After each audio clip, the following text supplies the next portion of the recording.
నేటి వాగ్దానము మొదటి తెస్సలోనికీయులకు రాసిన పత్రిక 2వ అధ్యాయము 13వ వచనం. ఆ వాక్యమే విశ్వాసులైన మీలో కార్యసిద్ధి కలుగజేయుచున్నది.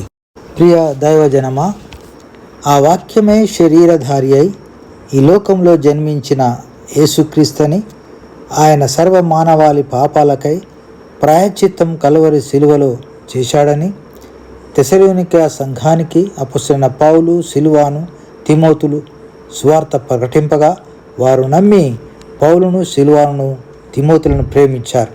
మన రక్షకుడైన యేసుక్రీస్తుకు బిడలై జీవించారు.